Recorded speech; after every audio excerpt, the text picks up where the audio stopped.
विधिमंडळ कामकाज सल्लागार समितीची बैठक पुढे ढकलली। 1 डिसेंबरच्या ऐवजी आता 3 डिसेंबरला दुपारी 12 वाजता बैठकीचं आयोजन।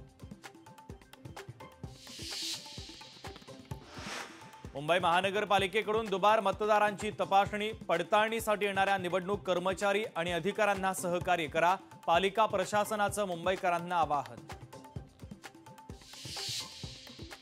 बदलापूरमध्ये शनिवारी एकनाथ शिंदेंची जाहीर सभा। नगर परिषदेची निवडणूक शिवसेना भाजपसाठी प्रतिष्ठेची, दोन्ही पक्ष स्वतंत्र लढणार, सभास्थळी जोरदार तयारी। दोन भावांनी एकत्र यावं पण निवडणुका जिंकतील का? ठाकरे बंधूंच्या युती संदर्भात चंद्रकांत पाटलांचा टोला।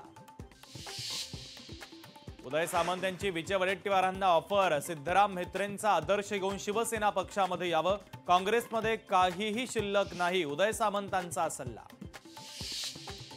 सोलापूर एसटी स्टँडची अवस्था पाहून परिवहन मंत्री प्रताप सरनाईक संतापले। आगार प्रमुखाला मंत्र्यांनी केलं जागेवरच निलंबित। मुक्ताईनगरमध्ये भाजप विरुद्ध शिवसेना लढत। एकनाथ खडसे मुक्ताईनगरमध्ये करणार प्रचार। खडसेंनी भाजपचा प्रचार करण्याचे दिले संकेत।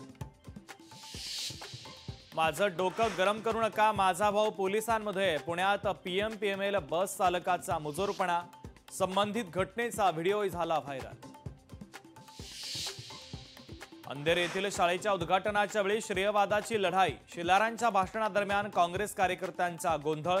शाळेचं काम महाविकास आघाडीच्या काळात झाल्याचा काँग्रेस कार्यकर्त्यांचा दावा।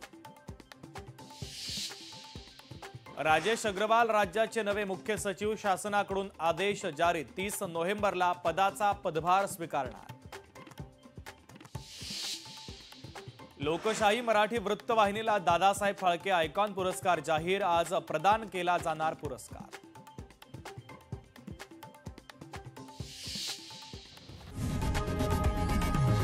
लोकशाही मराठी ऐका, पहा, जागरूक रहा।